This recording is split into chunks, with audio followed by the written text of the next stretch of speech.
I have a very interesting subject. I call it 5 simple steps to go from average to fortune. Let me give you this simple little talk. How to go from average to fortune. There's 5 simple steps. You might like to make a note of them. Here's the first one. Get serious. That's number 1. I don't know any substitute for that. You've really got to get serious. You don't have to be grim, but you must be serious. I know a guy that's got a half a dozen jokes keeping him from becoming wealthy. He's not known as rich. He's known as a joker, which I guess is okay if that's the kind of life you want to live. But it really isn't the best way to live. To go from average to fortune, you must get serious. And you must get serious about 2 very important things. Number 1 is setting your goals and where you want to go. Designing the next 5, the next 10 years is so vitally important. What do you want to do economically? Where do you want to go? What do you want to be? What would you like to have? What would you like to share? How much would you like to earn? How far would you like to go? Those are some major questions to ask. And for that all to work out like you want it to for the next 5 or 10 years, in my personal opinion, you've got to get serious. Then you have to get serious about another important subject. And that important subject is called personal development. Personal development is striving hard to become the kind of person that you want to be. And to become the kind of person you want to be, you've got to work at it. 10 years from now, you will surely become someone. The big question is, who? What are you becoming? And if you go to work on it now, sure enough, in a very short period of time, you can take on a new direction to become the kind of person you want to be. There's a very important question to ask, and the question is, 10 years from now, you will surely arrive. And the question is, where? So to answer the question of where you want to arrive and the kind of person you want to be, you've got to get serious. So that's point number 1. To make your life worthwhile and unique, to go from average to fortune, you've got to get serious. Serious. Life is serious. The future is serious. One ancient novelist said, these are the best of times and these are the worst of times. And for some of those who came across this platform at the extravaganza, $1 million a year incomes, for them, it's the best of times. But I want you to know that while they're getting the diamonds and the millions, there are a lot of people around the world, for them, it is the worst of times. The best of times and the worst of times. That's called serious matter. How come such a difference from those who can reach such incredible heights and those who haven't yet found the answers for their life and their health and their future? We just have to ponder that and let that give us a note of seriousness. It's serious whether you win or lose. It's serious whether you succeed or fail. It's serious whether you've got a good future carved out for yourself or you do not have. These are serious matters. Matters of the heart are serious. Matters of income are serious. Matters of supporting your family, serious. Are you serious? Why? We got a serious matter here to discuss. We haven't come with the latest 10 stories. We've come with a serious matter. And I want you to take on that serious tone. Now, the second point is get smart. To make your life work out worthwhile, you've got to have some ideas. You've got to have the information. So you've got to be smart. In fact, in this decade, you must be much smarter than you were in the last decade. You've got to read the books. You've got to come up with the information. When I have a chance to talk to the high school kids, that's the theme of my talk. Get smart. There's nothing worse than being stupid. And if you will read the books, learn from your experiences, do all the things that you possibly can to get the information, sure enough, you'll be wiser this year than you were last year. And I've got a few techniques that I teach in my seminar on how to get smarter, keeping a journal, going to the lectures, going to the seminars, listening to the sermons, picking up ideas from other people. You just must keep up this steady process of learning. Never cease your quest for knowledge. And that's one of the key points to go from average to fortune. Get smart. This is called the possibility for life change starts with education. Don't be lazy in learning. Don't be lazy in picking up the ideas. Don't be lazy in learning from your own experience. Learning is the beginning of wealth. Learning is the beginning of life change. Some people want to start with motivation, but you don't start with motivation. Somebody says, just motivate this guy, he'll be all right. The answer is no, probably not. If a guy's an idiot, you motivate him, now you got a motivated idiot. So education, get smart. Don't miss the training class. You say, well, I've already been to one of those classes. I've already heard it. I got a good phrase for you to take home. That's no sign you got it. Just because you've listened to those millionaire tapes one time is no sign you've got it. I'm asking you to listen to them over and over and over. I'm asking you to dedicate yourself to a new level of learning. Study, learn, grow, change, develop. Never let it be said you didn't learn, right? If you want to solve your problems, you got to learn. If you want to take advantage of an opportunity, you got to learn. Develop your own personal philosophy here. Philosophy, major determining factor in how your life works out. Each person's philosophy is like the set of the sail. The same wind blows on us all. The difference in where we arrive at the end of the week, at the end of the month, at the end of the year is not the wind that blows. But what's going to make the major difference? Each person's personal philosophy that sets a better sail, sets a better sail. So don't ask for a more favorable wind. That's like wishing something that's not going to occur. Don't ask for better seed and soil. All you got's what's available. Don't curse what you got. The key is to set a better sail and turn what you've got into the miracle of your future. Don't wish it was easier. Wish you were better. Don't wish for less problems. Wish for more skills. And that's the reason for coming here, spending a couple of days of intense effort, taking notes, rolling up your sleeves, going to work, commit yourself to learning so that you can get smarter for the days ahead.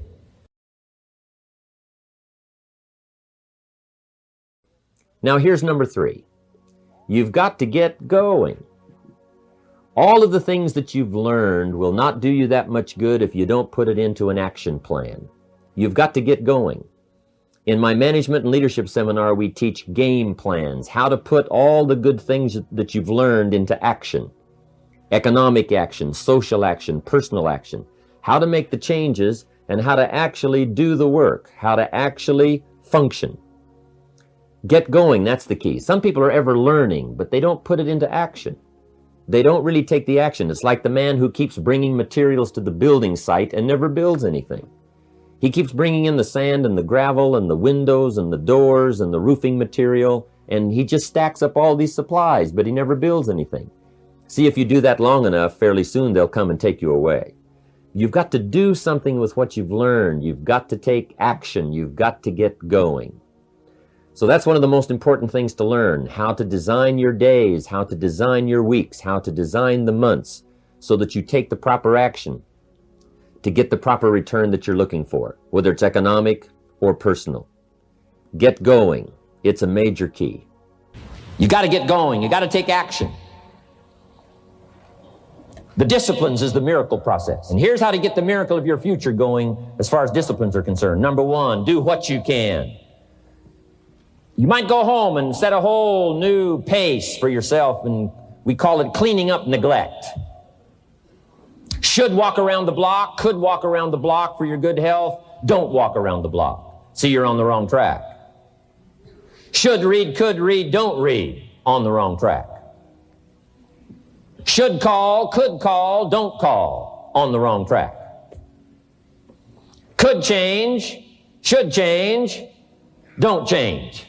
You're on the wrong track. Letters you haven't written, conversations you haven't had with your family, somebody you should sit down with when you get back home, get that job done. Don't let neglect destroy your days, destroy your life, and destroy your future. Go back and do what you can. And if you'll do what you can, then life will give you some extraordinary things to do. We all pity the man, right? Wants to stride out of his house, go straighten out the corporation, has not yet straightened out his garage. You got to take care of the small disciplines before life will give you a chance to handle the more complicated disciplines. Good phrase to take home. All disciplines affect each other. In fact, here's a good philosophical phrase. If you hadn't thought of it before, here it is. Everything affects everything else. It's so easy to be casual and say, well, this doesn't matter. This doesn't matter. I'm telling you, everything matters. Of course, some things matter more than others, but there isn't anything that doesn't matter. Let us not neglect. Do not neglect the smallest of disciplines, and build on that foundation, and you can have everything you could possibly want. Now here's number 4. You must get excited. And not just the false enthusiasm of just pure positive thinking. You've got to get excited over some very basic things. One is, get excited over your ability to make yourself do the necessary things. Because discipline is major step 1 toward personal progress. And anytime a person wishes to, they can make major changes in their life, personally and socially and financially. It doesn't ever have to be the same after today. No telling what you could do today if you really wish to. The act of murder is a clear indication that a person in one drastic act can forever change the course of their life. It just happens to be in the negative direction. What I would ask you to do, starting today, is get excited about committing an act that's positive, an act that's constructive, to make the changes in your life that you want made, and to go the direction that you want to go. So that's number 4, get excited. Get excited about your potential. Human capacity is usually never the problem. Little children can learn several languages. We can learn to do the most incredible things. All we need to do is take the time to do it. So it's not a matter of capacity. It's a matter of judgment. It's a matter of excitement. It's a matter of will. And it's a matter of wanting to bad enough. So it's pretty exciting to know that any day you wish, you can change your life. Any day you pick out, you can make major changes. It doesn't ever have to be the same again. And that's exciting. Knowing that intellectually and personally, you can actually do the things that will make major changes in your life. That's number 4. Excitement that runs deep is the excitement that really lasts for a lifetime, not surface excitement. I'll tell you what's really going to serve you well, and that's the excitement you feel inside that isn't even probably expressed on the outside, the excitement that runs deep, the excitement that stirs commitment, the excitement that stirs courage. Give me the chance, and I will get the job done. That kind of excitement.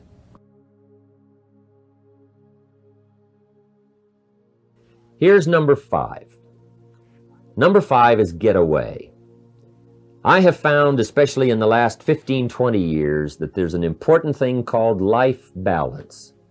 You've got to learn to get away. You must learn to get away and be alone. Learn to get away and reflect. Learn to get away and learn how to live as well as how to earn. How sad it would be to learn how to earn well, but not learn how to live well. You must balance your life. We teach something, especially in my staff, I teach something called lifestyle. Lifestyle is how you learn to live your life. Some people have money, but they don't even know how to spend it. They have time, but they don't know how to spend it. Some people are successful, but they don't know how to spend their success. They don't know what to do with it. They don't get joy from it. Rather, they get animosity. A father takes $5, crushes it, and throws it at his son and says, if you need it that bad, take it. Now, it's the same $5. But instead of dispensing it with joy, he dispenses it with animosity. That's the difference in not knowing how to live. It's called lifestyle. Then you've got to take time to cultivate good friends. You've got to take time to be with your family. You've got to take time to be with the people who are important to you, designing your life in those respects. Get away. Take the time. Reflect on your life. Recharge your batteries. Do some growing away from your enterprise. Then when you come back to your enterprise, after you have taken this time to balance your life, you will find that on the job, working on your enterprise, things will really go much better. So those are the 5 simple steps to go from average to fortune.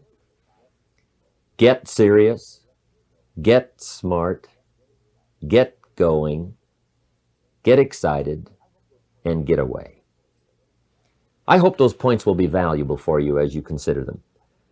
And I want to thank you for giving me this few minutes of your time. And for you giving me some of your time, I would just like to sincerely share this with you. Do not walk in front of me. I may not follow. Do not walk behind me. I may not lead. But walk beside me and be my friend. Thank you for listening.